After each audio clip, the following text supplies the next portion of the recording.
নমস্কার বন্ধুরা, শ্রেষ্ঠা cook channel নতুন একটা ভিডিওর সাথে আপনাদের সকলকে স্বাগত জানাই।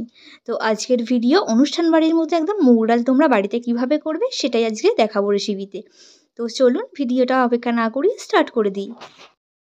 মুগ ডালের জন্য যে উপকরণগুলো নিয়েছি তা হয়েছে একটা টমেটো কুচি নিয়েছি, একটা পেঁয়াজ কুচি, আদা আর জিরে বাটা নিয়েছি, আর নিয়েছি একটা মাছের মাথা।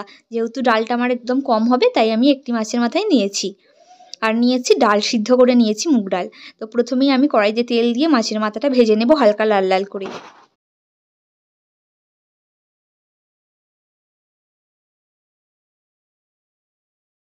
মাছের মাথাটা আমার লাল করে ভাজা হয়ে গেছে, এবার আমি তুলে নেব তেল ঝরিয়ে। মাছের মাথা ভাজা তেলেতেই আমি দিয়ে দিলাম একটা তেজপাতা, দিয়ে দিলাম দুটো শুকনো লঙ্কা, আর দিলাম দুটো এলাচ আর একদম অল্প পরিমাণে দারচিনি, আর পেঁয়াজগুলো দিয়ে দিলাম। এবার পেঁয়াজগুলো হালকা করে ভেজে নেব।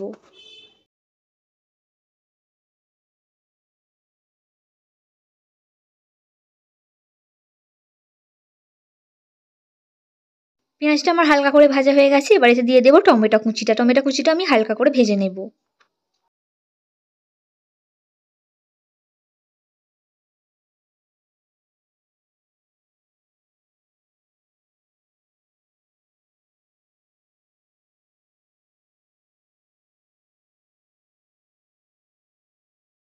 টমেটোটা আর পেঁয়াজটা ভাজা হয়ে গেছে, এবার আমি কিছু গুঁড়ো মশলা দিয়ে দেব।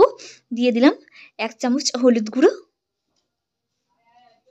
দিলাম 1 চামচ লবণ, আর দিলাম একদম অল্প পরিমাণে লঙ্কার গুঁড়ো। দিয়ে এবার সবটা ভালো করে মিশিয়ে নেব। সবগুলো ভালো করে ভাজা হয়ে গেছে, এবার আমি লাস্টে দিয়ে দেব আদা আর জিরে বাটাটা, হালকা করে নেড়ে নেব।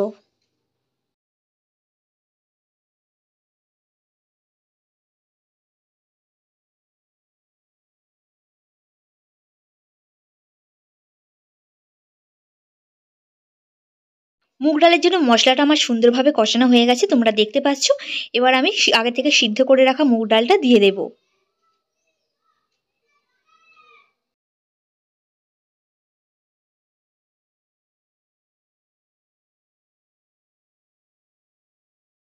মুগ ডালটা একটু আমাদের মিষ্টি মিষ্টি খেতে ভালো লাগে, তাই না? তাই আমি একটু চিনি দিয়ে দেবো। এখানে আমি 2 চামচ, বড় চামচে 2 চামচ চিনি দিয়ে দেবো। তোমরা যদি চিনিটা পছন্দ না করো তাহলে অ্যাভয়েড করতে পারো।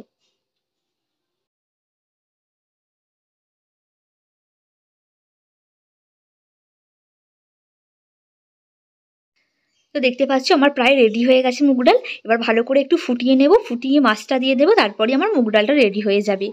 তো দেখতে পাচ্ছ সুন্দরভাবে আমার ফোটানো হয়েই এসেছে। এবার আমি মাছের মাথাগুলো দিয়ে দিলাম ভেঙে।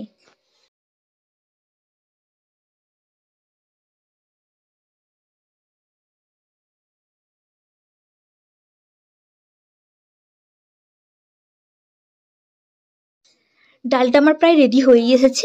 এবার সব শেষে নামানোর আগে আমি দিয়ে দেবো 1 চামচ গরম মশলা গুঁড়ো। তোমরা এখানে 1 চামচ ঘিও ব্যবহার করতে পারো, আমি কিন্তু ব্যবহার করিনি।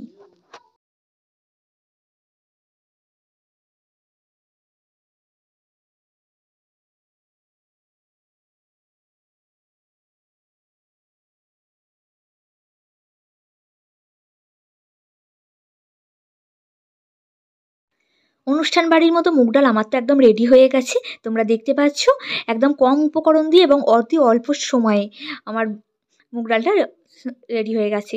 তো চলো ভিডিওটা এখানেই শেষ করছি।